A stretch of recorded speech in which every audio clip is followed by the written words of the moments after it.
Okay. ఎవరు కళ్ళు తెరవద్దు. చేతులు రబ్ చేసుకొని అరిచేతులు చిన్నగా కళ్ళ మీద పెట్టి కళ్ళు తెరవండి.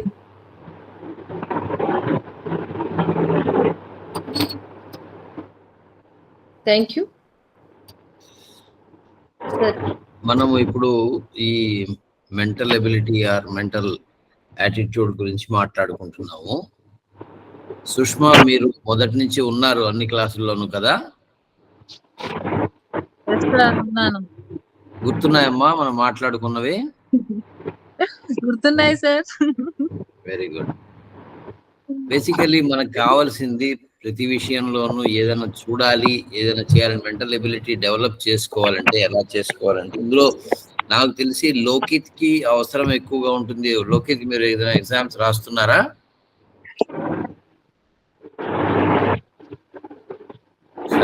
వీడియో డిస్టర్బెన్స్ ఉన్నట్టుంది లోకిత్కి.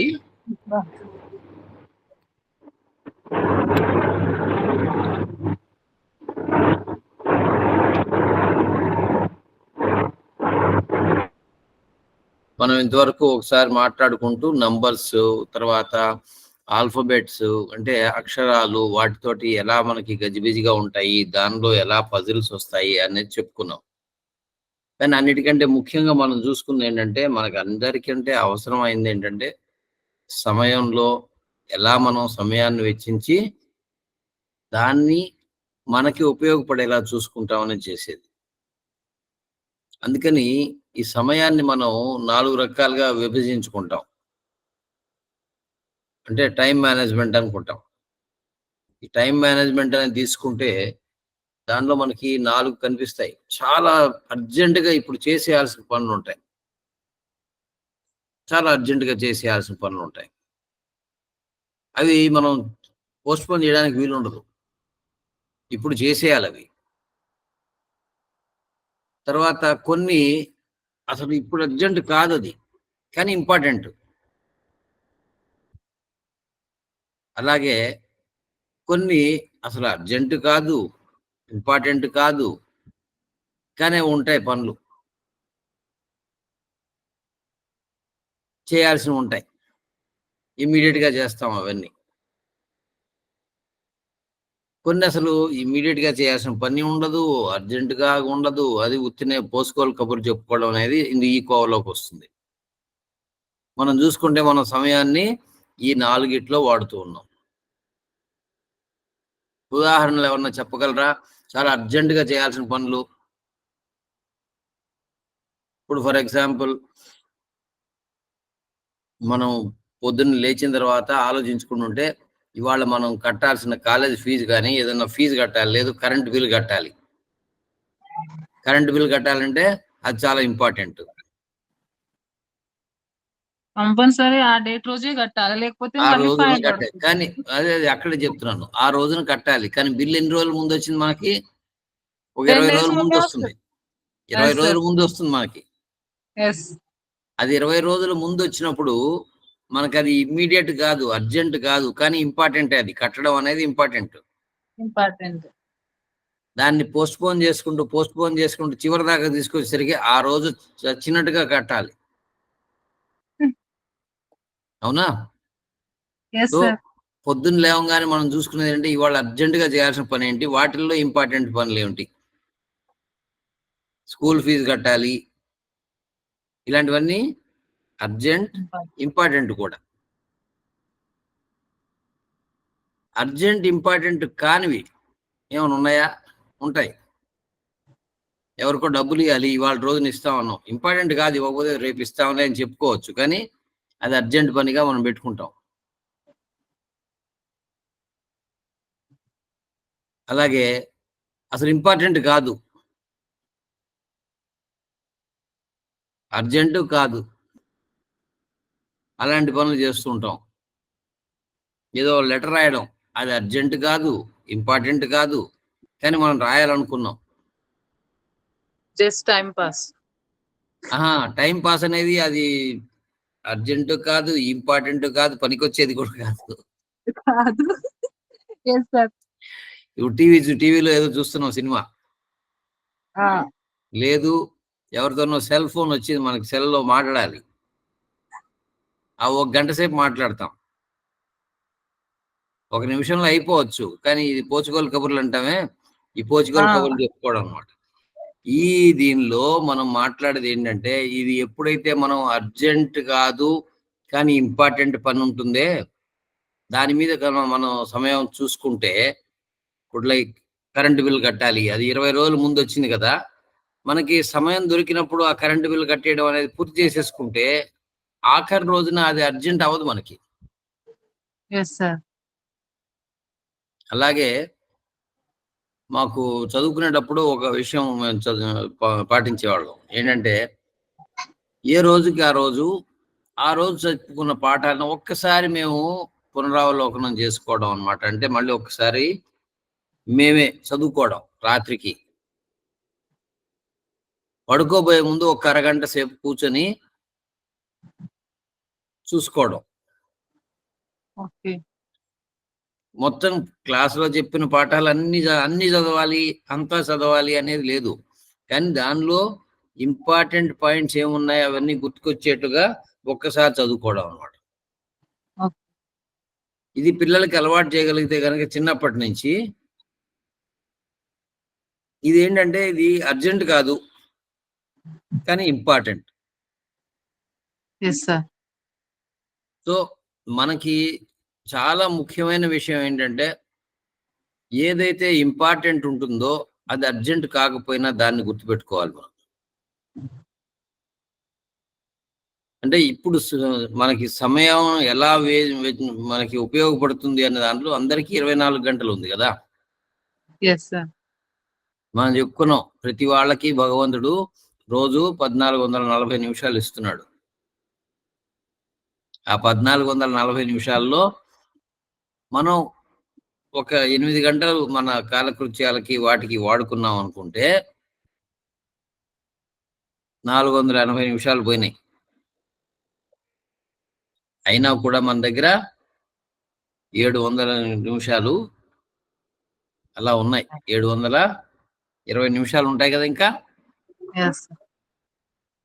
ఆ 720 నిమిషాలు అంటే 12 గంటలు. 12 గంటలేనా?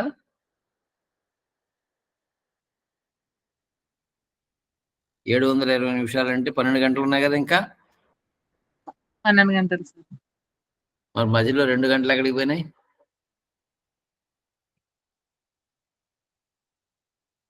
ఈ 2 గంటలు మనకి చూసుకోవచ్చు అన్నమాట. ఏదైనా ఇలాంటి పనులకి వాడుకోవడానికి చేసుకోవాలి. 12 గంటలు మనం మనకి తెలియకుండానే ఖర్చు పెట్టేస్తాం. 2 గంటలు పొద్దున 1 గంట, పడుకోబోయే ముందు 1 గంట, లేదు మధ్యాహ్నం 1 అరగంట, పడుకోబోయే ముందు 1 అరగంట మనము ఇవాళ అర్జెంటుగా చేయాల్సిన పనులు కాకపోయినా సరే ఇంపార్టెంట్ పనులు ఏమున్నాయి అవి చూసుకుంటే మనకి సమయం చాలా చక్కగా ఉపయోగపడుతుంది. ఈ సమయాన్ని ఎవరైతే ఉపయోగించుకోగలుగుతున్నామో వాళ్ళకి మనం వేరే ఆలోచించుకోవాల్సిన పని ఉండదు. సక్సెస్ అనేది అలాగే వస్తుంది. ఈ మెంటల్ ఎబిలిటీ డెవలప్ అవడానికి ముఖ్యం ఏంటంటే మన మైండ్ ఫ్రీగా ఉండాలి. నెత్తి మీద బరువులు పెట్టుకుని చాలా అర్జెంటుగా నేను చేయాల్సినది ఉంది, దీని మీద నేను కాన్సన్ట్రేట్ చేయలేకపోతున్నాను అనుకోవడం చాలా సాధారణం మనకి. ఇప్పుడు అర్జెంటుగా నేను వెళ్ళి ఎక్కడో ఒక చోట కనిపించాలి,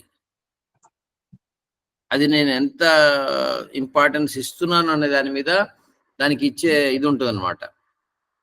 ఒక్కొక్కసారి మనకి వీలు పడకపోవచ్చు, కానీ మనం చూసుకోవాల్సిన విషయాలు ఏంటంటే సమయాన్ని ఎలా వాడుతున్నాము అనేది చూసుకుంటే మనకి చక్కగా ఈ సమయం ఎలా వాడుకుంటున్నాం అనే దాన్ని బట్టి మనం మాట్లాడుకున్నాం కదా. సమయము, కాలము, పని, కాలము, వేగము, దాన్ని కూడా మనం ఆలోచించుకోవచ్చు. మన దగ్గర ఉండే 1440 నిమిషాల్లో మనం ఇక్కడి నుంచి మనం ఎక్కడికైనా వెళ్ళాలి అంటే ఎంత సమయాన్ని మనం ఎలా వాడుకోగలం అనేది అది మన బుద్ధిలో ఆలోచిస్తాం. అప్పుడు నేను ఇక్కడి నుంచి హైదరాబాద్ రావాలి, ఢిల్లీలో ఉన్నాను, హైదరాబాద్ రావాలి, నాకున్న సమయం ఎంత, నాకు కావాల్సిన ఖర్చు ఎంత, నాకు అవ్వాల్సిన ఖర్చు ఎంత, ఇవన్నీ లెక్క పెట్టుకుని దాన్ని బట్టి నేను ఎలా రావాలి, ఎలా వెళ్ళాలి అని ప్లాన్ చేసుకుంటాం కదా. ఈ ప్లానింగ్ అనేది అవసరం.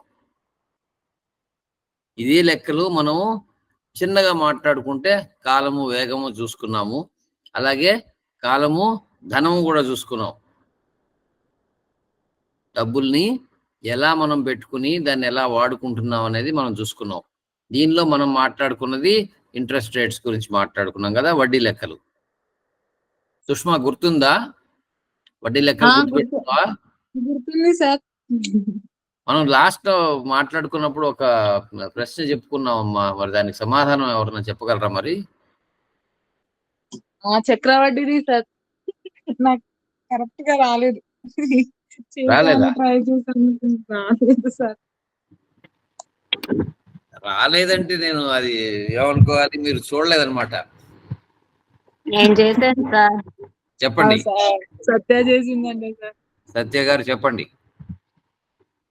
ఫస్ట్ ది సింపుల్ ఇంట్రెస్ట్ ప్రకారం 2 lakhs వచ్చింది. కాంపౌండ్ ఇంట్రెస్ట్ ప్రకారం 3 lakhs వచ్చింది. Very good. సో ఇప్పుడు మీరు పిల్లలకి ఎవరికైనా చెప్పాలంటే ఏ ఇంట్రెస్ట్ రేట్ బెటర్ అని చెప్తారు? Compound interest. కాంపౌండే కదా. బ్యాంకులు మనకి ఇచ్చేది ఏంటి? Simple interest. కాంపౌండ్ ఇంట్రెస్ట్ ఇస్తారు. కాంపౌండ్ ఇంట్రెస్ట్ ఇస్తారు. మీరు ఏ లెక్కలు చూసుకున్నా కూడా అన్ని కూడా కాంపౌండ్ ఇంట్రెస్ట్ లోనే క్యాలిక్యులేట్ చేస్తారు. కాకపోతే అది ఫ్రీక్వెన్సీ ఎంత ఉంటుంది ఏమిటి అనే దాని మీద ఉంటుంది అనమాట. అంటే ఎంత సమయానికి వాళ్ళు మళ్ళీ మళ్ళీ లెక్కలు పెడతారు, ఆ వడ్డీ ఎంత సమయానికి, అది నెలక, సంవత్సరానిక? పావలా వడ్డీ అంటే ఏంటి? పావలా వడ్డీ అంటే గుర్తుకొచ్చిందా? ఈ స్వయం ఉపాధి పథకాలు, తర్వాత మహిళా డ్వాక్రా గ్రూపులు అని చెప్పి మొదలు పెట్టారు కదా అంతకు ముందు. ఆ డ్వాక్రా గ్రూపులకి పావలా వడ్డీ అన్నారు. అంటే ఎంత? 25 paise ఇంట్రెస్ట్. ఎంతమ్మా? 25 paise ఇంట్రెస్ట్. 25 పైసా ఎంతకి? 100కి. 100 రూపాయలకి 25 పైసలు. ఎంతకి? ఎప్పటికది 25 పైసలు ఎప్పటికి? ఎంత కాలానికి? నెలకి సార్. ఏమ్మా? మనం ఎంత టైం పీరియడ్ తీసుకుంటే అంటే నెలకి నెలకి. నెలకి పావలా చొప్పున. అంటే సంవత్సరానికి ఎంత అయింది మామూలుగా లెక్క పెట్టుకుంటే? 3 రూపాయలు అయిందా మామూలుగా లెక్క పెట్టుకుంటే? కానీ కాంపౌండ్ ఇంట్రెస్ట్ చేస్తే మీరు ఎవరన్నా ఉన్నారా డ్వాక్రా గ్రూపుల్లో?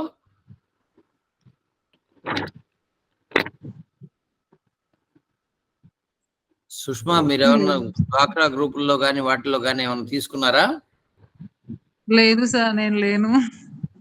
మీరు వేరే వాళ్ళని ఎవరన్నా జాయిన్ చేశారా? మా అత్తయ్య ఉంది సార్. ఆవిడ అడిగితే చెప్తుంది కదా. కనుక్కోండి అమ్మా. ఇవన్నీ ఏంటంటే మనకి ఇంట్రెస్ట్ కొద్దీ మనం నేర్చుకోవాల్సిన విషయాలు ఇవి. ఈ వడ్డీ లెక్కలు అనేది ఏదో మనం పుస్తకాల్లో చదవడం అనే కాకుండా ఈ చిన్న విషయంలో కూడా ఇప్పుడు వీళ్ళందరూ మాట్లాడుతున్న పావలా వడ్డీలో మనకు వచ్చే లాభం ఏంటి, అదే బ్యాంకులో నేను లోన్ తీసుకుంటే వచ్చే లాభం ఏంటి, బ్యాంకులోకి వెళ్తే నాకు ఎంత లోన్ ఇస్తున్నారు, ఎంత ఇంట్రెస్ట్ ఇస్తున్నారు, ఇవి కొంచెం ఇదే సమయస్ఫూర్తి అనమాట. ఇవే మనం నేర్చుకునేది. మనకి డబ్బులు చేసుకోవడం కానీ లేదు ఉద్యోగంలో మనకి వస్తున్న డబ్బులు కానీ చాలా మంది మాట్లాడుతున్నప్పుడు మన దగ్గరికి వచ్చి చెప్తుంటారు, మా బ్యాంకులో డబ్బులు పెట్టుకోండి, మేము ఇంత ఇస్తాము, మేము అంత ఇస్తాము అంటారు. అది ఎక్కడ పెట్టుకుంటే మనకి పనికి వస్తుంది, ఏ బ్యాంకులో పెట్టుకుంటే పనికి వస్తుందని ఇప్పుడు ఎవరన్నా మాట్లాడి మేము మా దగ్గర పెడితే మేము నెలలో మీకు రెట్టింపు చేసి ఇస్తామని అంటే నమ్ముతారా? నమ్మం సార్. ఎందుకని? అలా రెట్టింపు అవ్వదు కదా సార్. ఎందుకు అవ్వదు? వాళ్ళకి రెట్టింపు మీకు ఇవ్వాలంటే వాళ్ళు ఎంత డబ్బులు చేసుకొని ఉండాలి కదా. ఇప్పుడు మన బ్యాంకులన్నీ కూడా ఎలా పనిచేస్తాయమ్మా? బ్యాంకులన్నీ పనిచేసేది కూడా ఎలాగా? మీరు సేవింగ్స్ బ్యాంకులో డబ్బులు పెట్టుకుంటే మీకు ఇచ్చేదంతా 2.5-3% ఇస్తారు. కానీ మీరు లోన్ తీసుకుంటే హోమ్ లోన్ తీసుకున్నా కూడా 7.5% ఇస్తారు. ఈ మార్జినే బ్యాంక్స్ కి లాభాలు. మీ డబ్బుల మీద మీకు తక్కువ ఇస్తారు. మీరు అడిగితే కనుక మీకు ఎక్కువ వడ్డీకి లోన్ ఇస్తుంది అనమాట బ్యాంక్. మరి మనం చూసుకోవాల్సింది అదే. చాలా వాటిల్లో మనకి ఇస్తుంటారు కదా, ఈఎంఐ మీకు ఇంట్రెస్ట్ ఫ్రీ ఈఎంఐ ఇట్లా ఇస్తుంటాడు కదా. ఏది ఉండదు, ఇంట్రెస్ట్ ఫ్రీ అనేది ఏది ఉండదు. మీరు గమనించుకొని చూడండి, మీరు ఎంత కడతారు ఫైనల్ గా, అది మీరు ఒకేసారి డబ్బులు కట్టేదానికంటే ఎక్కువే ఉంటుంది. మీరు లెక్క పెట్టుకొని చూసుకోండి. ఎక్కువే వస్తుంది సార్. లాస్ట్ వరకు కట్టింది అమౌంట్ అంతా టోటల్ చేస్తే ఎక్కువ అవుతుంది. అక్కడ అదే వచ్చింది. మనం గమనించుకునేది ఏంటంటే ప్రతి నెల వాడు మనకి చాలా సాధారణ వాయిదాల్లో ఇస్తున్నాడు కదా అని చెప్పేసి అది పెట్టుకుంటాం అన్నమాట. అది విషయం.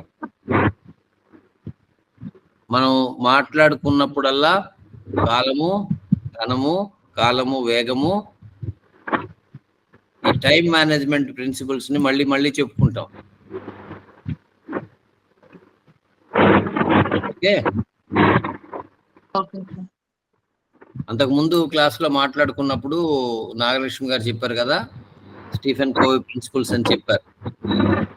7 principles of highly successful people అని. అలాగే ఆయన ఇంకో మాట చెప్పాడు, రెండో పుస్తకం ఇంకోటి రాశాడు అనమాట, ఫస్ట్ థింగ్స్ ఫస్ట్ అని. ఏమనంటే ఏదైతే ముందు చేయాలో ఆ పని ముందు చేయాలి. ఎలాగ ఫస్ట్ థింగ్స్ ఫస్ట్ అని ఎలా అనుకున్నామో ఇలాగే ఇంకొక విషయం కూడా ఉంటుందన్నమాట. మీకు అందరికీ కూడా చెప్తూ ఉంటాను నేను, చెక్ లిస్ట్ అని. చిన్నప్పుడు మాకు నేర్పించిన ఒక అలవాటు అనమాట. ఏంటంటే పొద్దున్న లేవంగానే ఒక కాగితం మీద ఇవాళ నేను చేయాల్సిన పనులు ఏంటి, ఏం చేయదలుచుకుంటున్నాను, అవి రాసుకోవడం. చెక్ లిస్ట్ అనమాట. ఇవాళ పొద్దున్న నేను లేచి చేసుకున్న పనిలో ఏమేమి చేయాలి అని రాసుకుని మరుసటి రోజు పొద్దున కానీ లేదు రాత్రి పడుకోబోయే ముందు కానీ ఆ చెక్ లిస్ట్ లో నేను ఎన్ని చేయగలిగాను అది చూసుకుంటే మనకి ఆటోమేటిక్ గా మన జీవితంలో క్రమశిక్షణ వచ్చేస్తుంది. ఈ చెక్ లిస్ట్ రావడం కూడా చాలా తమాషాగా వచ్చింది. మీకు ఒక నిమిషం చెప్తాను. అమెరికాలోను ఇక్కడ మెడికల్ ఫీల్డ్ లో చాలా సంవత్సరాలు వాళ్ళకి అర్థం కాకుండా ఉండేదన్నమాట. చాలా సక్సెస్ఫుల్ గా ఆపరేషన్ చేశారు, పేషెంట్ అంతా బాగున్నాడు, కానీ ఆ పేషెంట్ కాంప్లికేషన్స్ వచ్చి చచ్చిపోతుండేవాళ్ళు. అప్పుడు ఒక ఆయన గమనించాడు అనమాట. గమనించి అసలు ఏం జరుగుతోంది అనేది అన్ని కాగితం మీద రాసుకున్నాడు. సర్జరీ అయింది, తర్వాత తీసుకొచ్చారు, పేషెంట్ని ఇక్కడ పెట్టారు, అక్కడ పెట్టారు, అంతా రాసుకుంటూ అన్ని చూసుకున్నాడు. చూసుకుంటే ఒక లోపం కనిపించింది ఆయనకి. ఏంటంటే క్లీన్లీనెస్ జరగట్లేదు. ఎవరైతే లోపలికి వస్తున్నారో పేషెంట్ రికవరీ అవుతున్న వార్డ్స్ లో వాళ్ళు క్లీన్లీనెస్ పాటించట్లేదు, కాబట్టి అక్కడ ఇన్ఫెక్షన్స్ వస్తున్నాయి అనేది కనిపెట్టి ఆయన ఒక ప్రోటోకాల్ తయారు చేశాడు అనమాట. ఒక రకమైన పద్ధతి తయారు చేశాడు. ఇవాళ రోజున మనల్ని మీరందరూ గమనించే ఉంటారు, హాస్పిటల్స్ లోకి వెళ్తే కొన్ని వార్డ్స్ లోకి అందరినీ ఫ్రీగా లోపలికి వెళ్ళనివ్వరు. ఐసీయూలు అంటారు, ఇంటెన్సివ్ కేర్ యూనిట్. దానిలోకి లోపలికి వెళ్ళనివ్వరు. మనం అందరం జబర్దస్తిగా లోపలికి వెళ్ళడానికి ప్రయత్నిస్తాం. యాక్చువల్గా అది లోపలికి వెళ్ళకూడదు. అది లోపలికి వెళ్ళకూడదు అనేది మన మంచి కోసమే. అది లోకిత్ సార్ ఏంటి ఇప్పుడు మనం దాని లోపలికి ఇప్పుడు ఎందుకని వెళ్ళకూడదు సార్? క్లీన్లీనెస్ అంటే ఇప్పుడు మనం బయట నుంచి వస్తున్నప్పుడు చాలా వరకు క్రిములు మనకు తెలియకుండానే మనతో వస్తాయి. అవి లోపలికి వెళ్ళిన వాళ్ళకి అది ఇన్ఫెక్షన్ వస్తుంది. వాళ్ళకి ఇమ్యూనిటీ లెవెల్ చాలా తక్కువగా ఉంటుంది. చాలా ఈజీగా ఇన్ఫెక్షన్ క్యాచ్ చేయడానికి వీలుగా ఉంటుంది. అక్కడ లోపలికి పోయి, అందుకే లోపలికి వెళ్తున్న వాళ్ళని ఒక్కొక్కసారి ఇంకా అత్యవసరం అయితే వాళ్ళు కూడా మాస్క్లు వేసుకుని వెళ్తారు. ఎందుకంటే లోపలికి వెళ్ళి అక్కడ తుమ్మడం కానీ దగ్గడం కానీ ఇట్లాంటివి చేస్తే వాళ్ళకి ఇంకా తొందరగా ఇన్ఫెక్షన్స్ వస్తాయి. సార్ అక్కడ వాడే వస్తువులన్నీ కూడా పూర్తిగా స్టెరిలైజ్ చేసి ఉంటాయి. మనం ఓకే బయట సార్. నుంచి తిరిగిన మనుషులు మనం లోపలికి వెళ్తే ఆ బయట సార్. నుంచి క్రిములని లోపలికి తీసుకెళ్ళడం జరుగుతుంది. సార్ ఏంటి అదే మీరు నాకు అన్నారు కదా సార్, అదే చదివింది బాగా గుర్తుండుకుందని చెప్పేసి, ఇది నాకు బాగా గుర్తుంటుంది సార్ చదివింది. నీకు చదివినవి బాగా గుర్తుంటాయా? సార్ కొంచెం కొంచెం గుర్తుంటాయి సార్. అంతకుముందు ఒకసారి చెప్పుకున్నాం లోకేష్, నీకు మళ్ళీ చెప్తున్నాను. సార్, ఏదైనా చెప్పండి విషయం సార్. ఏదైనా విషయం చదువుకున్నది మనకి తెలుగులో చెప్పుకుంటాం పఠనం, మననం, స్మరణం అని 3. సార్. ఒకసారి చదివాము, రెండోసారి మళ్ళీ దాన్ని చదువుకుంటాం అన్నమాట. మళ్ళీ అంటే రివిజన్ అంటాం. Okay sir. ఒకసారి చదువుకున్న దాన్ని రివిజన్ చేసుకుంటాం. ఆ రివిజన్ ని రాత్రిపూట ఒక్కసారి చూసుకోమని చెప్తున్నది. పడుకోబోయే ముందు ఇవాళ మనం నేర్చుకున్నది ఏమిటి అనేది ఒక్కసారి రివిజన్ చేసుకుంటే అది బాగా గుర్తుంటుంది. తరువాత మళ్ళీ మళ్ళీ దాన్ని గుర్తు తెచ్చుకుంటూ ఉంటాం అన్నమాట. మళ్ళీ దాన్ని గుర్తు తెచ్చుకుంటూ ఉంటాం. ఏంటి మనకి కనిపిస్తూ ఉంటాయి, మీరు అడ్వర్టైజ్మెంట్ లో కూడా చూస్తుంటారు కదా అప్పుడప్పుడు. ఆ కుర్రాడు 47 నంబర్ కనిపిస్తే ఇండియా ఇండిపెండెన్స్ వచ్చింది 1947 అంటాడు. సార్ అవును సార్. 1952 అంటే రిపబ్లిక్ అయింది అంటాడు. సార్ 26 కనిపించగానే మన రిపబ్లిక్ డే అంటాడు. అంటే ఇవన్నీ గుర్తు తెచ్చుకోవడం అన్నమాట. మనం చదవడం ఒక వంతు, మననం, స్మరణం అంటే చదివింది రివిజన్ చేసుకోవాలి, మళ్ళీ మనం గుర్తు పెట్టుకుంటూ ఉండాలి. Okay sir. మన బుర్రలో మొత్తం ఈ విషయాలన్నీ కూడా, మన బుర్ర చాలా పెద్దది, మనకు తెలీదు. దానిలో చాలా స్టోర్ అయి ఉంటుంది. ఆ స్టోర్ అయి ఉన్న దానికి మనం కంప్యూటర్ భాషలో చెప్పాలంటే ర్యాండమ్ యాక్సెస్ మెమరీ అంటారు. అంటే ఎక్కడి నుంచి అయినా సరే మీరు ఇప్పటికిప్పుడు నేను మాట్లాడిస్తే 5వ సంవత్సరంలో నాకు చిన్నప్పుడు జరిగిన విషయం అంటే గుర్తు తెచ్చుకుంటాం. అంతేగాని వరుసగా నేను 20వ సంవత్సరం, 19వ సంవత్సరం, 18వ సంవత్సరం అలా వెళ్ళదు. నీ బుర్ర ఇప్పుడు 5వ సంవత్సరంలో జరిగింది గుర్తుపెట్టుకుంటుంది, మళ్ళీ 25వ సంవత్సరంలో జరిగింది గుర్తుపెట్టుకుంటుంది, ఇప్పుడు నాకు 50వ సంవత్సరంలో జరిగింది కూడా గుర్తుపెట్టుకుంటుంది. అది ఎప్పుడు కావాలంటే ఎప్పుడు ఆ విషయాన్ని రేపుతుంది కదా. అలాగే దాన్ని గుర్తు తెచ్చుకోవాలి అంటే మళ్ళీ దాన్ని గుర్తు తెచ్చుకుంటూ ఉండాలి మనం, మర్చిపోతున్న విషయాలు. అలాగే చిన్నప్పుడు ప్రార్థన నేర్పిస్తారు. మొదటి రోజు అందరికీ రాదు, పుస్తకం చూసి చదువుతాం. రెండో రోజు కొంచెం వస్తుంది, మూడో రోజు వస్తుంది. వరుసగా ఒక 6 నెలలు చదివిన తర్వాత ఆ ప్రార్థన నోటికి వచ్చేస్తుంది. మనలో చాలా మందికి జాతీయ గీతం రాదు. ఎందుకు తెలుసునా? ఎందుకంటే మనం అందరం అక్కడ వింటాం తప్పితే మనం మనసులోకి ఎక్కించుకోం. చాలా మంది పాడుతారు. ఎందుకు పాడుతారంటే గుర్తు పెట్టుకుని పాడుతారు అన్నమాట. ఇది చిన్న ఉదాహరణ మనకి. పఠనం, మననం, స్మరణం. చదివిన దాన్ని మళ్ళీ చదవడం, మళ్ళీ చదువుతూ ఉండడం, గుర్తు తెచ్చుకుంటూ ఉండడం అన్నమాట. అలా చేస్తే మనకు బాగా గుర్తుంటుంది. Okay sir, thank you sir. Right. మనం first things first check list లోకి వచ్చాం. చెక్ లిస్ట్ లో చూసుకుంటే ఇప్పుడు ప్రతి దానిలోనూ వరుసగా ఎలా వెళ్ళాలి అనేది రాసుకోవడమే చెక్ లిస్ట్. ఇప్పుడు ఒక రోజు మనకి ఏదైనా పనిలో మొదలు పెట్టుకోవాలి అంటే ఆ పని మొదలు పెట్టుకోవడానికి ఏం చేయాలి అనేది ఒక చిన్న కాగితం మీద రాసుకుంటే అదే చెక్ లిస్ట్ అయిపోతుంది. ఒక్కొక్క దాన్ని అయిపోగానే దాన్ని టిక్ పెట్టుకుని ఉంటే మనం కరెక్ట్ ప్రొసీజర్లో వెళ్తున్నామా లేదా. ఒక్కొక్కసారి తప్పు అని చేస్తాం, మధ్యలో కొన్ని వదిలేస్తాం. బ్యాంకుకి వెళ్తున్నప్పుడు పాస్బుక్ తీసుకెళ్ళాలి, మన అకౌంట్ నెంబర్ మనకు బాగా గుర్తుండాలి. చెక్ బుక్ కావాలంటే చెక్ బుక్ తీసుకెళ్ళాలి. ఇవి లేకుండా అక్కడికి పోయి ప్రయోజనం లేదు కదా. లేదు మనం బస్కి వెళ్తున్నాం, లేదు ట్రైన్కి వెళ్తున్నాం. ఇప్పుడు ఇవాళ రోజున అందరికీ చాలా ముఖ్యమైనది ఏంటంటే సెల్ ఫోన్లో మనం ఏమేమి పెట్టుకుంటున్నాం అనేది చూసుకోవాలి కదా. చాలా మందికి, నాకే ఫర్ ఎగ్జాంపుల్, నాకు కాగితాలు పాడేసుకుంటుంటాను. నాకు ఇప్పుడు సెల్ ఫోన్ చాలా ఉపయోగపడుతుంది. నా కాగితాలన్నీ కూడా, నా సర్టిఫికెట్లు అన్నీ కూడా నేను సెల్ ఫోన్లో భద్రపరుచుకుని గూగుల్ డ్రైవ్ లో పెట్టుకుని, ఇప్పుడు మనకి టెక్నాలజీ చాలా అందుబాటులో ఉంది కాబట్టి ఆ సర్టిఫికెట్స్ ని వాటిని నేను ఎక్కడైనా యాక్సెస్ చేసుకుంటూ ఉంటాను. కానీ ఇది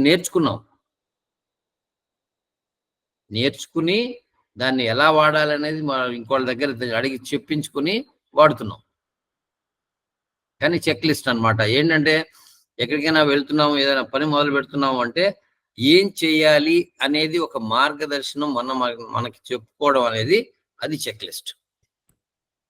ఆ చెక్ లిస్ట్ లో మనము ఎంతవరకు మనం కరెక్ట్ గా చేయగలిగాం అనేది రాసుకుంటే దానిలో మనం 100% అది ఫాలో అయ్యామంటే తప్పకుండా మనం సక్సెస్ అవుతాము. చేయాలనుకున్న పని చేయగలగడమే సక్సెస్. మనం చేయాలి అనుకున్న పనిని ఎన్ని పనులు మనం పూర్తి చేశాము. చిన్నప్పుడు స్కూల్కి వెళ్ళి రావడం అనేది ఒక పెద్ద యుద్ధం. ఎవరో ఒకరు చేయి పట్టుకుని వెళ్లాల్సిందే, భయం వేస్తుండే. కొంతకాలం అయిన తర్వాత మనంతట మనం పోయి రావడం అదొక మనకి చాలా ఆనందంగా ఉంటుంది, మనంతట మనం వెళ్ళొస్తున్నామని. అలాగే నాకు కూడా ఇప్పుడు ఫస్ట్ డే కదా సార్, ఏంటి అలానే ఉంది సార్ ఇప్పుడు మీ క్లాసు. ఇది మనం మాట్లాడుకునేది ఏదో ఒక సబ్జెక్ట్ కాదు, మెంటల్ ఎబిలిటీ, మెంటల్ యాప్టిట్యూడ్ అంటే నీ బుర్రని పదును పెట్టుకోవడం ఎలాగా అనే విషయం మాట్లాడుకుంటున్నాం. లోకేష్ సార్. లోకేషా? అవును సార్. లోకిత్ అని ఉంది నీ పేరు. అది టైపింగ్ మిస్టేక్ అనుకుంటా సార్. నీ పేరు లోకేషా? అవును సార్. అది మా బ్రదర్ పేరు సార్ అది. ఓకే, నీ పేరు లోకేష్. ఓకే, ఏం చదువుతున్నావు లోకేష్? అంటే సార్ ఇప్పుడు నేను inter first year sir. Inter first year. ఏ సబ్జెక్టు సార్? సార్ ఏ సబ్జెక్టు సార్? MPC sir. ఆ? MPC sir. ఎంపీసీ? అవును సార్. Very good. మనం ఫిజిక్స్ లో న్యూటన్ ప్రిన్సిపల్స్ చదువుకున్నావా? సార్ చదివాను సార్. Very good. అవే మనకి తర్వాత అన్ని అప్లై అవుతాయి సార్. ప్రతి చోట Newton's law of motion sir. మొట్టమొదటిది అన్ని కూడా చలనం. తెలుగు మీడియమా ఇంగ్లీష్ మీడియం అనేది? Sir English medium sir. English medium. చెప్పగలవా మరి న్యూటన్స్ లాస్? చెప్తా. వద్దులే, నీకు కష్టపడద్దు, చెప్పు. Sir okay.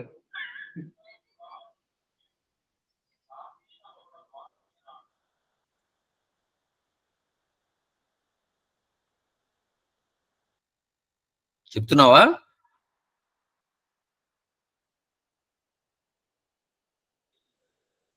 సార్ చెప్పండి సార్. నువ్వు చెప్తున్నావేమో నేను ఆగాను, వద్దంటే మనం ముందుకు వెళ్ళిపోదాం. సార్ వెళ్ళండి సార్, మీరు పర్లేదు.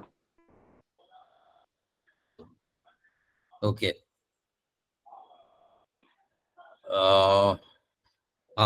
మనం మాట్లాడుకుంటున్న ఈ మెంటల్ ఎబిలిటీలో మొట్టమొదటిది ఇంకోటి కూడా చెప్పుకుంటున్నాం, అదేంటంటే చెక్ లిస్ట్. ఈ చెక్ లిస్ట్ అనేది తయారు చేసుకోవడం అది కూడా ఒక ఇదనమాట. మనం ఏం చేస్తున్నాం అంటే పొద్దున్న లేవంగానే నేను లేచి కొంతమంది మొదలు పెడతారు. ఆ చెక్ లిస్ట్ చాలా చాలా చాలా విషదంగా ఉంటుందన్నమాట. ఎంతగా విషదంగా ఉంటుందంటే బ్రష్ చేసుకోవడం 15 నిమిషాలు అవసరమా? ఉంటుంది, రాసుకోండి, తప్పులేదు. నా కాలకృత్యాలు తీర్చుకోవడానికి నేను గంట సమయం ఇస్తున్నాను. 6 నుంచి 7, 6 గంటలకు లేస్తున్నానా, 7 గంటలకు లేస్తున్నానా, ఇక్కడ మనకు గుర్తుకొస్తుంది అన్నమాట. తర్వాత రోజులో మనకి ఎన్ని గంటలు మనకి నిద్ర అవసరం. క్రమశిక్షణ తెచ్చుకుంటే మనకి లైఫ్లో ఆటోమేటిక్గా మిగతా పనులన్నీ జరుగుతాయి. ఈ క్రమశిక్షణలో ముఖ్య భాగం ఏంటంటే ఎంత తొందరగా మనం నిద్ర అనేది రీఛార్జ్ చేయడానికి పనికొస్తుంది. బాడీని, మైండ్ని రీఛార్జ్ చేయడానికి పనికొస్తుంది. ఈ నిద్ర మనం మినిమం 6 నుంచి 8 గంటలు కావాలి అనుకుంటాం. పొద్దున్నే మళ్ళీ మనకేంటంటే పొద్దున్నే 6 గంటల సమయానికి నిద్రలేవగలిగి పని చేయడం మొదలు పెట్టుకుంటే చాలా చక్కగా పనులు జరుగుతాయి. గమనించండి, పిల్లలందరికీ కూడా చెప్తారు తెల్లవారుజామున లేచి చదువుకో అని చెప్తారు. ఎందుకంటే ఆ సమయంలో బుర్ర చాలా చక్కగా పనిచేస్తుందని. మన బాడీ క్లాక్ ని సింక్రనైజ్ చేసుకుని దాని ప్రకారం మనం సమయాన్ని వాడుకోగలిగితే దానికి మించింది మనకి ఇంకోటి లేదు. ఇప్పుడు ఫర్ ఎగ్జాంపుల్ మనం మాట్లాడుకుంటున్న దానిలో ఈ చెక్ లిస్ట్ రాసుకుంటున్నప్పుడు నా కాలకృత్యాలు తీర్చుకోవడానికి, తర్వాత నాకు అవసరమైన పనులు ఏమున్నాయి, ఇక్కడ మనకి ఈ ప్రయారిటైజేషన్ వస్తుంది అనమాట. దీనిలోనే ఫస్ట్ థింగ్స్ ఫస్ట్, మనకి ఏది ముఖ్యం, ఇవాళ చేయాల్సిన అర్జెంట్ పనులు ఏమున్నాయి, ఇంపార్టెంట్ పనులు ఏమున్నాయి, ఇవి రెండు రాసుకోవాల్సి వస్తుంది. ఇవి రెండు రాసుకుంటే మనకి క్లియర్గా అర్థమవుతుంది అనమాట ఏమేమి మనం చేయాలి. ఆ పనులు మనం చేయడానికి మన వంతు పూర్తిగా ప్రయత్నం చేయాలి. అన్నీ చేయలేకపోవచ్చు. నేను ఇవాళ 8 గంటకి మనం ఈ సెషన్లో కూర్చోవాలి అనుకున్నాం. 6:30కి మా మిత్రుడు వచ్చాడు. ఆయన ఇంకా బలవంతంగా బయటికి పంపించాను. బాబు 8 గంటలకు వెళ్ళాలి, నేను మాట్లాడుకోవాలి. 6:30 నుంచి 8 గంటల దాకా నేను సమయం ఖాళీగా ఉంది కాబట్టి ఆయన్ని మాట్లాడించగలిగాను. 8 గంటలకు చెప్పాను, నాకు వేరే పని ఉంది, ఇంకా నేను మాట్లాడుకోవాలి, మీరు ఇంక బయలుదేరాలని. మొహమాటం లేదు. ఆయన కూడా వెళ్తారని వెళ్ళిపోయాడు. కానీ అందరికీ అలా వీలు పడకపోవచ్చు. 8 గంటలకి చెప్పలేకపోవచ్చు, అలా కూర్చుండిపోతారు, అనుకున్న పని చేయలేకపోవచ్చు. ఇది నేర్చుకోవాల్సిన విషయం వస్తుంది. రేపు పొద్దున నాకు పరీక్ష ఉంది, లోకేష్ ఉన్నాడు, రేపు పొద్దున పరీక్ష ఉంది, ఎవరో వచ్చి కబుర్లు పెడతారు. ఆ కబుర్లోంచి బయటపడలేని మొహమాటం, దాని ఫలితం ఏమవుతుంది? పరీక్షకి తయారవలేకపోతావు. అది ఆ తయారు అవ్వకపోవడం వల్ల పరీక్షలోకి వెళ్ళేసరికి టెన్షన్ ఎక్కువ అయిపోతుంది. అవును సార్. చదివింది కూడా గుర్తురాదు. అవును సార్. అందుకని ఏమిటంటే మనకి కావలసిన విషయాలు ఏం చేయాలి అనేది మనకి ఒక నిర్దిష్టమైన ప్రణాళిక ఒకటి ఉండాలి. అంటే ప్లానింగ్, మనం ఏం చేయాలి అనేది ఒక ప్లాన్ ప్రకారం, దాని ప్రకారం వెళ్ళాలి. Okay sir. అనుకోని అవాంతరాలు ఏమన్నా వస్తే అవి ఎలా మనం ఓవర్కమ్ అవ్వడానికి అనేది అక్కడ మన మెంటల్ ఎబిలిటీ అనమాట. అంటే నీ బుర్రలో ఏ రకమైన పదును పట్టుకొని ఉన్నావు అనేది, అది ఏంటంటే ప్రాక్టీస్ మీద వస్తుంది. అది కూడా చాలా తక్కువ మందికి అది బయటపడే ఇది ఉంటుంది. Okay sir. మనకి పంచతంత్రంలో కథ చెప్తారు. ఒక చెరువులో 3 చేపలు ఉండేవట. ఒక దాని పేరు దీర్ఘబుద్ధి, ఇంకొక దాని పేరు మందబుద్ధి, ఇంకొక దాని పేరు హ్రస్వ బుద్ధి, అంటే షార్ట్ మెమరీ అన్నమాట. ఈ ఒక 3 కూడా ఒక రోజు జాలర్లు వచ్చి చెరువులో చేపలు బాగున్నాయి, రేపు వచ్చి వాడేద్దామని ఆలోచించుకోవడం వింటాయన్నమాట. వినంగానే ఈ దీర్ఘబుద్ధి అనే చేప అంటుంది, నేను దూరంగానే వెళ్ళిపోతాను, ఈ నీళ్ళు వచ్చే దీనిలోంచి ఈరుకుంటూ నదిలోకి వెళ్ళిపోతాను, అందులోకి వెళ్ళిపోయి అక్కడ నేను క్షేమంగా ఉంటానని వెళ్ళిపోతుంది అనమాట. ఈ 2 చేపలు ఇక్కడ ఉంటాయి. జాలర్లు వల వేసినప్పుడు ఈ తెలివైన చేప ఏం చేస్తుందంటే చచ్చిపోయినట్టు యాక్షన్ చేస్తుంది. వాళ్ళు తీసి మళ్ళీ పడేస్తారు, అది ఈదుకుంటూ వెళ్ళిపోతుంది. ఏమీ తెలియని చేప, దానికి బుర్ర పనిచేయదు కదా, ప్రిపరేషన్ లేదు, పట్టుబడిపోతుంది. దానిలో మోరల్ ఆఫ్ ద స్టోరీ ఏంటంటే, నీకు బుర్ర ఉపయోగించే ఛాన్స్ అయినా తెలివైనా ఉండాలి. అంటే నీ బుర్ర అంత షార్ప్గా పనిచేయాలన్నమాట. లేదు, ముందుగానే నువ్వు ప్లాన్ వేసుకుని నీ ప్లాన్ ప్రకారం ఏదో చేసుకో. మనకి చాలా వరకు ఏంటంటే ముందుగా మనం ప్లాన్ వేసుకోవాలి. ఏదైనా అవాంతరం వచ్చినప్పుడు ఎదుర్కోవడానికి మన బుర్ర పదును పెట్టుకోవాలి.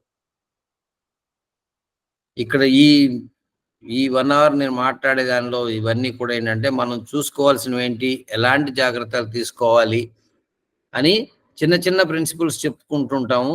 అందులో మీకు కూడా ఏమైనా గుర్తుకొస్తే మీరు కూడా చెప్పచ్చు. మనం చిన్నగా మాట్లాడుకున్నాం, బ్యాంకుల్లో మనకి ఇచ్చే డబ్బులు ఎంత, మనకి వాళ్ళు మనకి ఇచ్చే డబ్బులు ఎంత, మనం ఇది ఆలోచించుకుంటే తెలుస్తుంది. మన డబ్బులు తీసుకెళ్లి మనం బ్యాంకులో పెట్టినందుకు వాడు మనకి ఎంత ఇస్తున్నాడు, మనం వాళ్ళ దగ్గర నుంచి తీసుకుంటున్నప్పుడు మనకి ఎక్కువ ఇంట్రెస్ట్ ఇస్తున్నాడు కదా, ఎక్కువ ఇంట్రెస్ట్ అడుగుతున్నాడు. అంటే మన డబ్బుల్ని మనం ఎలా పెంపొందించుకోవాలి అనేది మనం ఆలోచించుకోవాలి. ఇప్పుడు ఇన్ఫ్లేషన్ తోటి డబ్బులు మన వాల్యూ పడిపోతుంది అంటున్నారు. నిజమే కదా. నేను బ్యాంకులో 1,00,000 రూపాయలు పెట్టాను, నాకు వాడు 3% ఇంట్రెస్ట్ ఇస్తున్నాడు సంవత్సరానికి. ఇన్ఫ్లేషన్ నాకు 7% ఉంటే, 7% ఉంటే నా డబ్బుల వాల్యూ పెరిగిందా తగ్గిందా? సుష్మా, పెరుగుతుంది సార్. పెరుగుతుందా? 7% అంటున్నారు. 7% ఇన్ఫ్లేషన్ అంటే ఏంటమ్మా? ద్రవ్యోల్బణం అంటాం మనం తెలుగులో. Okay sir. అంటే వస్తువుల ధరలన్నీ పెరిగిపోతున్నాయి. నాకు 1,00,000 రూపాయలు ఉండేది, అది దాని రియల్ వాల్యూ నాకు 93,000 అవుతుంది. నాకు 1,00,000 రూపాయల మీద 3% ఇంట్రెస్ట్ ఇచ్చాడు అనుకున్నా కూడా అది 1,03,000, 1,04,000 అయింది. కానీ నాకు వస్తువులన్నీ ధరలు పెరగడంతో నా రియల్ వాల్యూ ఎంత అయింది? 95,000 అయింది. అప్పుడు ధనం నాకు దాని విలువ పెరిగిందా తగ్గిందా? తగ్గింది సార్. అంచేత బ్యాంకులో డబ్బులు పెట్టుకున్నందువల్ల నాకేం ప్రయోజనం లేదు కదా. అందుకనే మనుషులు మనందరం మాట్లాడుకునేది ఇన్ఫ్లేషన్ పెరిగిపోతుంది, ద్రవ్యోల్బణం పెరిగిపోతుంది అని మాట్లాడుకుంటాం కదా. మనం కొన్ని విషయాలు చూసుకోవాలి. ఏంటంటే నిత్యావసర వస్తువుల ధరలు పెరుగుతున్నాయా లేదా? ఏ వస్తువులు పెరిగితే మనకి అది ఎక్కువ ఇది మన నిత్య జీవితంలో ఎక్కువ ఇన్ఫ్లుయెన్స్ అవుతూ ఉంటుంది. మీరు గమనించారా? నిత్యావసర వస్తువులు ఏమేంటి మనవి? మనం తిన్న తిండి కదా, కరెంటు, వాటర్, నీళ్లు, పెట్రోల్, డీజిల్, వీటి మీద ఎంత ఇచ్చినా, వాటి మీద ఎంత ట్యాక్స్ వేసినా మనం కట్టుకుంటూ ఉంటాం. మనల్ని ప్రలోభ పెట్టడానికి ఏమంటారు? మీకు ఇది కొంచెం తగ్గిస్తున్నాం, ఇదిగో ఇందులో సబ్సిడీ ఇస్తున్నాం అంటారు. మనం ఆ మాత్రం దానికే కొంచెం సంతోషపడుతూ ఉంటాం. ఉద్యోగస్తులు అయితే వాళ్ళకి డిఏ పెంచామంటారు కదా.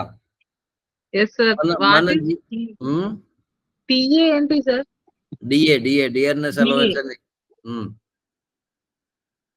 శాలరీలో చూసుకున్నారా ఎప్పుడైనా? లేదు సార్, మేము జాబ్ చేయట్లేదుగా. అంతకుముందు చేసావు కదమ్మా? స్కూల్లో, ప్రైవేట్ స్కూల్లో టీచింగ్ చేస్తాను సార్. ప్రైవేట్ లో చేసావు, ఓకే. ప్రైవేట్ లో చేస్తే అందులో ప్యాకేజ్ లాగానే ఇస్తారు, దానిలో డిఏ ఉండదు, రైట్. కానీ మీరు గమనించుకుంటే కనుక ప్రైవేట్ లో కూడా మధ్య మధ్యలో మనం ఏమంటాము, వింటుంటాం కదా, ఆటోలు స్ట్రైక్ చేస్తారు, మాకు డీజిల్ రేట్లు పెరుగుతున్నాయి, మాకు పెరగట్లేదు, ఇక్కడ రేట్లు పెరగట్లేదని. అలాగే ఆర్టీసీ బస్సుల్లో కూడా రేట్లు పెంచుతున్నారు. ఇప్పుడు అమ్మాయిలకి లేదనుకో, ఆడవాళ్ళకి తెలుగు రాష్ట్రాల్లో లేదు. Free sir Aadhaar card. Aadhaar card కాదు, ఆడవాళ్ళకి బస్సులు, ఆర్టీసీ బస్సుల్లో ఫ్రీ చేశారు. ఆధార్ కార్డు ఉంటే ఫ్రీ.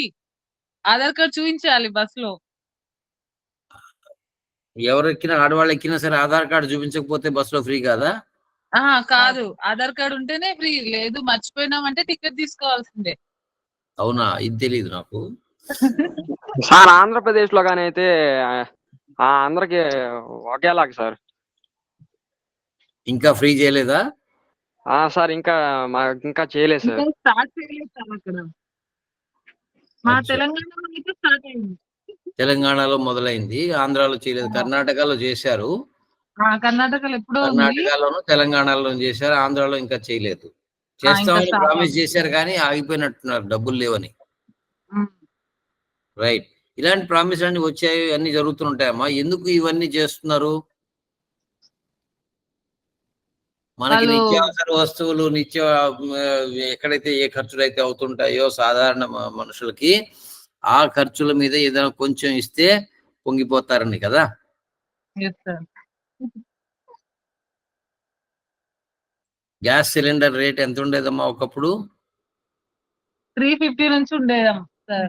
ఇప్పుడు ఎంత 350 కడుతున్నారు? నుంచి సార్. ఇప్పుడు 1050 950 కడుతున్నాం.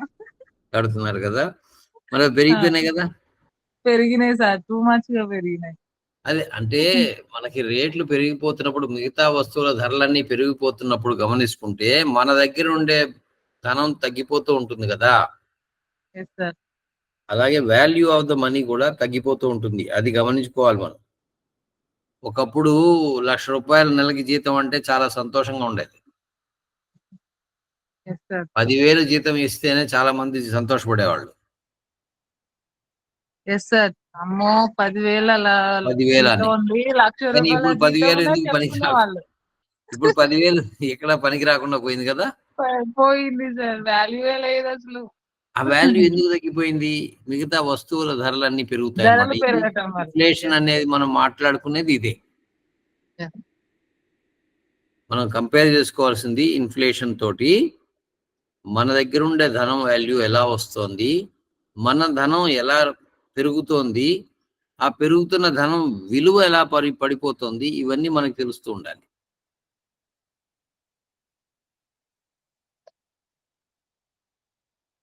సరేనా? Okay sir. లోకేష్ ఏమన్నా చెప్తావా? సార్ మనకి ఇప్పుడు మెడిటేషన్ వల్ల ఇప్పుడు ఏం సార్ ఇప్పుడు యూజ్?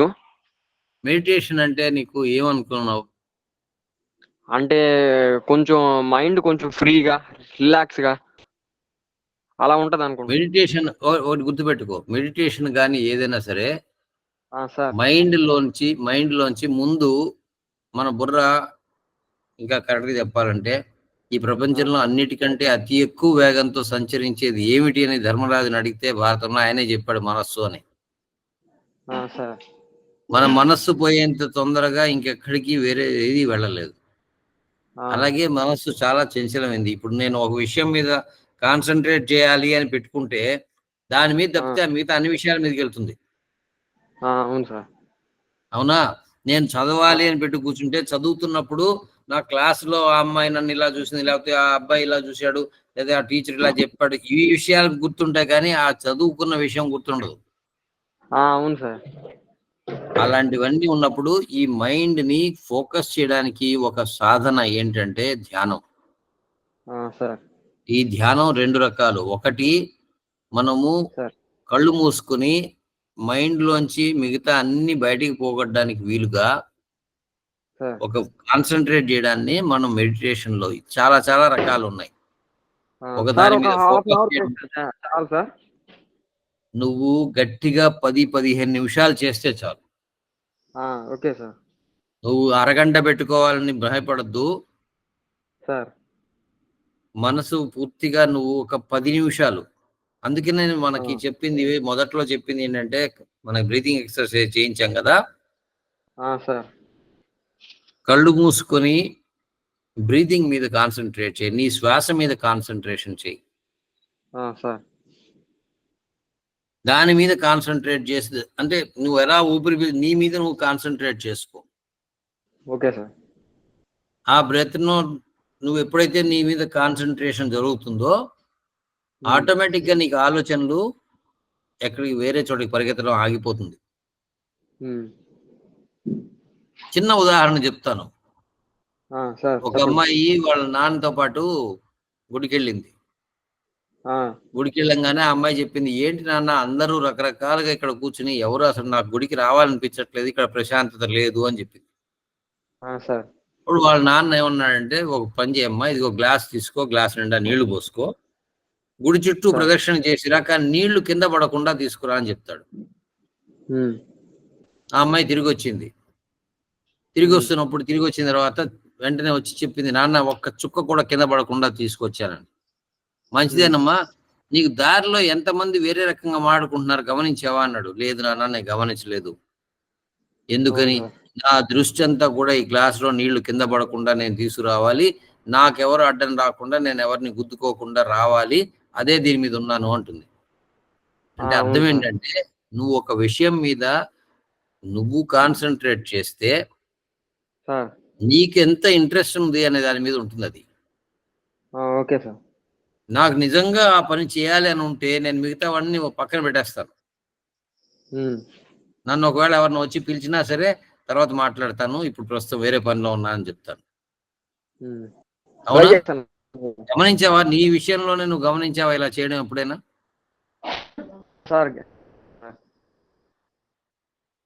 నీ విషయంలోనే నువ్వు ఎప్పుడైనా సరే ఏదైనా చాలా నీకు ఇష్టమైన పని చేస్తున్నప్పుడు, ఇప్పుడు తర్వాత చేస్తానని చెప్పి పక్కన మిగతా విషయాలన్నీ పక్కన పెట్టడం నువ్వు గమనించావా? గమనించాను సార్. అదే మెడిటేషన్ కానీ ధ్యానం కానీ అవన్నీ కూడా చెప్పేది ఇదే విషయం. ఒక విషయం మీద నువ్వు కాన్సన్ట్రేట్ చేసి పని చేయగలగడమే అది ధ్యానం. సార్. ధ్యానం అంటే ఏదో దేవుడికి దండం పెట్టుకోవడం కాదు. మెడిటేషన్ అంటే నువ్వు ఏదో ఒక మతానికి సంబంధించింది కాదు, ఒక కులానికి సంబంధించింది కాదు. అవును సార్. నీ మనసుని నువ్వు నియంత్రించుకోవడమే మెడిటేషన్. Okay sir. నువ్వు ఎంతవరకు నీ మనసుని కంట్రోల్ చేసుకుని నీ ఫోకస్ పెట్టుకోగలుగుతావో అంత నీకు ధ్యానం అనేది అలవాటు అయిపోయినట్టే. నువ్వు చదువులో పెట్టుకో, అది కూడా నీ ధ్యానమే. నువ్వు పనిలో పెట్టుకో, అది కూడా ధ్యానమే. అర్థమైందా? మెడిటేషన్ అంటే 10 నిమిషాలు నువ్వు ఈ శ్వాస మీద నువ్వు ధ్యానం కేంద్రీకరించు. లోపలికి పిలుచుకుంటున్నావు, లోపలికి పిలుచుకున్నావు, మళ్ళీ వదిలిపెట్టావు, దీని మీదే కాన్సన్ట్రేట్. 10 నిమిషాలు ఇదే నేను ఎలా తీసుకుంటున్నాను, ఎలా వస్తున్నాను, నా మనసులో నా లోపల ఏం జరుగుతుందనే దాని మీదే కాన్సన్ట్రేట్ చేయి. ఆటోమేటిక్ గా నీకే తెలుస్తుంది ఫోకస్ వచ్చాడు. సరే, ఓకే సార్. నేను ట్రై చేస్తాను సార్. ప్రయత్నించు. మనం వచ్చే క్లాస్ లో మళ్ళీ నాకు చెప్పు. Sir, okay. మళ్ళీ శనివారం నాటికి. సార్, సరేనా? అలాగే కొన్ని విషయాలు మనం మాట్లాడుకున్నాం. ఏంటంటే, చిన్నప్పటి నుంచి నువ్వు మ్యాథ్స్ స్టూడెంట్ కాబట్టి నీకు అలవాటు అయిపోతుంది. Time and distance, time and speed, time and money, ఈ 3 కాన్సెప్ట్స్ గురించి మనం చెప్పుకున్నాం. ఓకే, టైమ్ అండ్ మనీకి వచ్చేసరికి interest rates. Time and distance అంటే speed, time and distance speed విషయం మాట్లాడుకుంటే నీకు న్యూటన్స్ లాస్ ఆఫ్ మోషన్ అవన్నీ వచ్చేస్తాయి. అవునా? చెక్ లిస్ట్ అని చెప్పుకున్నాం. ఈ చెక్ లిస్ట్ లో మనం అందరం రాసుకుందాం. నేను ఇప్పటికీ రాసుకుంటూనే ఉంటాను చెక్ లిస్ట్ లో. నేను రాసుకునే చెక్ లిస్ట్ లో నేను 70% చేయగలుగుతాను. 70% సార్? 70% నేను చేయగలుగుతాను. Okay sir. నేను ఒక 80% అన్న ట్రై చేస్తాను సార్. ప్రయత్నించు. నువ్వు చేయగలగడం అనేది నీకు ఎంతవరకు ఏం రాసుకుంటావు అనే దాని మీద ఉంటుంది. సార్, నేను బ్యాంకులో ఇవాళ ఈ పని పూర్తి చేయాలి అనుకుంటాను, నేను వెళ్తే వాడు ఉండకపోవచ్చు. అందువల్ల ఆ పని కాకపోతే అది అవనట్టే కదా నాకు. అలాంటివి జరుగుతుంటాయి. అందుకని 70% నాది నాకు చాలా సాటిస్ఫాక్టరీగానే జరుగుతుంది అనుకుంటున్నాను నేను. అది నేను 50 నుంచి 70% తెచ్చుకోవడానికి చాలా కష్టపడాల్సి వచ్చింది. ఒక్కొక్కసారి 100% చేయగలుగుతాం, ఆ రోజు చాలా సంతోషంగా ఉంటుంది. చెక్ లిస్ట్ అనేది చాలా ఇంపార్టెంట్, అది ఒకటి నేర్చుకోవాలి. Okay sir. రెండోది మనం చెప్పుకున్నది రివిజన్ అండ్ రిమెంబరెన్స్. పఠనం, మననం, స్మరణం. చదివింది ఏ రోజు చదివింది ఆ రోజు ఒక్కసారి రివిజన్ చేసుకోగలిగితే మళ్ళీ మళ్ళీ రివిజన్ చేసుకుంటూ ఉంటే చదివిందంతా గుర్తుంటుంది. ఓకే. ఇవాళ నువ్వు క్లాస్కి అటెండ్ అయ్యి వచ్చావు, క్లాస్లో గంట సేపు చెప్పింది నువ్వు 3 నిమిషాల్లో గుర్తు తెచ్చుకోవచ్చు. కీ పాయింట్స్ రాసుకోవడం అంటారు. ఆ కీ పాయింట్స్ తీసుకుంటే సరిపోతుంది. ఓకే. ఆ కీ పాయింట్స్ నుంచి మొత్తం గుర్తుపెట్టుకోవడం. ఇప్పుడు న్యూటన్స్ లాస్ లో మూడు లాస్ చెప్పుకోవడానికి నీకు గుర్తుపెట్టుకోవడానికి పెద్ద అవసరం లేదు. 3 లాస్ మళ్ళీ నువ్వు గుర్తు చేసుకోవచ్చు. ఆ లా గురించి అడగగానే దాని మొత్తం గుర్తుకొచ్చేస్తుంది. అలాగే ఇంకెవరికైనా సరే మనకి ఏ విషయం గురించి మాట్లాడినా సరే జాతీయ గీతం మాట్లాడాలి, జాతీయ గీతం పాడాలి అన్నప్పుడు మనకు గుర్తుకు రావాలి. అంటే ఎన్నిసార్లు మనం చేస్తుంటాం, అది చాలా సార్లు చేస్తుంటాము. చేసింది అది గుర్తుకొస్తుంది అంటే ఎందుకు వచ్చింది అంటే అన్నిసార్లు గుర్తుకు పెట్టుకున్నాం కాబట్టి, చేశాం కాబట్టి, రిపీట్ చేశాం కాబట్టి. ఇన్నిసార్లు చేస్తే ఏంటి అప్పుడు మనకి బాగా గుర్తుంటుంది. అవును సార్. తర్వాత ఇంకొక ఫైనల్ ఇష్యూ ఏంటంటే నేను ఇది ఏంటంటే దేర్ ఆర్ 2 ప్రిన్సిపల్స్. 1, ఏదైనా సరే learning by doing. Okay. Learning by doing. ఏదైనా పని చేస్తేనే మనకి అర్థం అవుతుంది. Okay sir. ఒక మ్యాథమెటిక్స్ ప్రాబ్లం ఉందంటే ఆ మ్యాథమెటిక్స్ ప్రాబ్లము ఇంకొకళ్ళు చేస్తే కాదు, నీ చేతితోటి నువ్వు చేస్తే, సాల్వ్ చేస్తేనే నీకు అర్థం అవుతుంది. అలాగే నువ్వు రాయగలిగితే, నువ్వు చేయగలిగితే నీకు అర్థం అవుతుంది. ఇప్పుడు సుష్మా గాని, సత్య గాని వీళ్ళు ఉన్నారు, మిగతా వాళ్ళు కూడా. మనకి ఎవరికైనా సరే ఏదైనా పని మనం చేస్తేనే మనకి అది అలవాటు అవుతుంది, అది అర్థం అవుతుంది ఎలా చేయాలనేది. కానీ థియరీ వింటే అర్థం కాదు, పని చేస్తేనే అర్థం అవుతుంది. రెండోది ఇంపార్టెంట్ థింగ్ నేను నేర్చుకున్నది ఏంటంటే ఎర్నింగ్ వైల్ లెర్నింగ్. అంటే పని చేస్తూ కూడా, లేదు నేను నేర్చుకుంటూ కూడా సంపాదించుకోవచ్చు. ఇప్పుడు కూడా నేర్చుకుంటూ కూడా సంపాదించుకోవచ్చు. Earning while learning. నేను సంపాదన చేసుకోవాలి అంటే దానికి మార్గాలు నాకు చాలా ఉన్నాయి. నేను నా పనులు చేసుకుంటూ కూడా చేసుకోవచ్చు. అది ఎలాగా ఏమిటి అనేది మనం తర్వాత నేర్చుకుందాం. ఈ 2 గుర్తుపెట్టుకోండి, learning by doing, earning while learning. Sushma ఏదో చెప్తున్నావు? చిన్న డౌట్ సార్. వ్యోమగామి సునీత వాళ్ళు వెళ్ళారు కదా సార్, వాళ్ళు ఇన్ని మంత్స్ నుంచి ఎలా ఉన్నారు అక్కడ? వాళ్ళకి ఒక పనులు పెట్టుకుంటారు, మనం క్రియేట్ చేసుకుంటాం. ఒక పద్ధతి, ఒక క్రమశిక్షణ తోటి పొద్దున్న వాళ్ళు లేవడం అనేది ఒక ఖచ్చితమైన టైం. దాంతో తర్వాత వాళ్ళు చేయాల్సిన పనులు ఉంటాయి. ఏంటంటే ఈ మెషినరీ చెక్ చేసుకోవాలి, ఈ అన్ని సిస్టమ్స్ సరిగ్గా పనిచేస్తున్నాయా లేదా చెక్ చేసుకోవాలి. అలాగే అన్ని వాళ్ళు చేయాల్సిన ఫిజికల్ ఎక్సర్సైజ్ ఉంటాయి. అక్కడ రోదసిలో తిరుగుతున్నా కూడా వాళ్ళ ఫిట్నెస్ కోసం వాళ్ళు చేయాలి, అవునా? అవన్నీ చేసుకుంటూ వచ్చిన తర్వాత వాళ్ళకి ఇప్పుడు 24 గంటల్లో వాళ్ళకి 6 గంటలు వాళ్ళు పడుకుంటారు. ఇక నిద్ర పోవాలి, అది బాడీ రిక్వైర్మెంట్. ఆ నిద్ర రావాలి అంటే వాళ్ళు ఫిజికల్ గా మొత్తం తిరుగుతూనే ఉంటారు. ఆ స్పేస్ షటిల్ మొత్తం తిరగాలి, అన్ని సిస్టమ్స్ పనిచేస్తున్నాయా లేదా ఆ రొటీన్ చెక్ చేసుకుంటూ రావడానికే వాళ్ళకి టైం పడుతుంది. అది రొటీన్ చెక్ చేయాల్సిందే. అది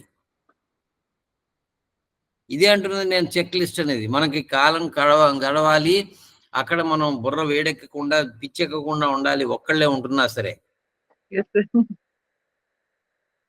మాట్లాడితే పోసికల్ కబుర్లు చెప్పుకోవడానికి, ఇండియాకి ఫోన్ చేసి వీడియో కాల్ చేయడానికి, లేదా అమెరికాకి వీడియో కాల్ చేసి మాట్లాడడం కాదు కదా. చేయొచ్చు, అది కూడా ఉంటుంది, పార్ట్ ఆఫ్ ద డే. వాళ్ళకు అది కూడా ఉంటుంది, రోజుకు ఒకసారి కింద వాళ్ళతో మాట్లాడడం అనేది. వాళ్ళ పూర్తిగా వాళ్ళకు ఉండే పనులు చేసుకుంటూ ఉంటారు. ఆ పనులు రాసుకొని దాని ప్రకారం, ఆ చెక్ లిస్ట్ ప్రకారం వాళ్ళు చేసుకోవడంతో వాళ్ళకి సరిపోతుంది. ఇంకా కరెక్ట్ గా చూడాలంటే ఏమా సార్, ఇప్పుడు వాళ్ళ కిందకి రావడానికి లేదు అని ఇస్తున్నారు కదా న్యూస్ లో. అది వాళ్ళు ఆశ వదులుకోలేదమ్మా, ఇంకా ఆశతోటే బతుకుతున్నారు. మన అందరినీ నడిపించేదే ఆశే. అందరం కూడా రేపు పొద్దున బతికుంటాం కాబట్టే పొద్దున చూసుకుందాం అని పోస్ట్పోన్ చేసుకుంటూ ఉంటాం. ఈ ఆశే మనల్ని నడిపిస్తుంది కదా. అంతే సార్. నమ్మకం. సరేనా? మళ్ళీ వచ్చే వారం కలుద్దాము. Anything you want to say? Anything మీరు ఏమైనా చెప్పదలుచుకున్నారా? సత్య గారు గాని, సార్. శ్రీలక్ష్మి,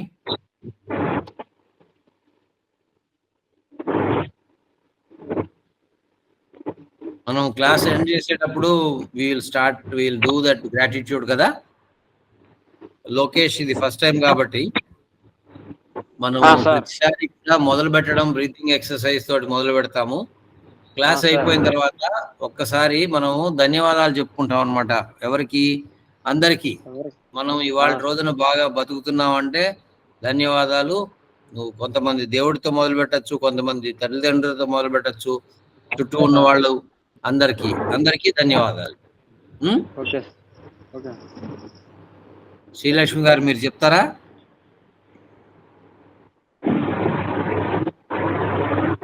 సత్య మీరు చెప్తారా? Today gratitude my mother sir.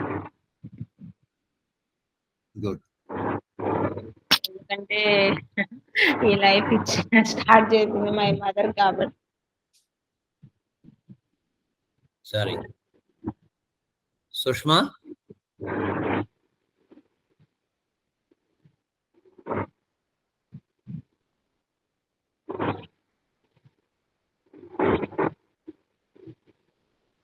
Lokesh? Sir. నువ్వు ఎవరికి థ్యాంక్స్ చెప్పుకుంటావు ఇవాళ? సార్ మా మామయ్యకి sir. Very good.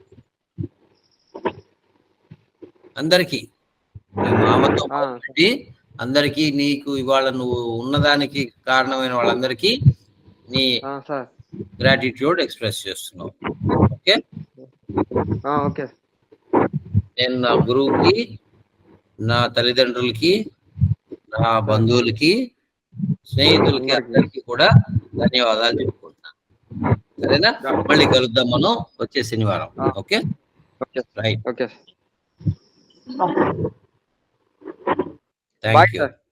Thank you.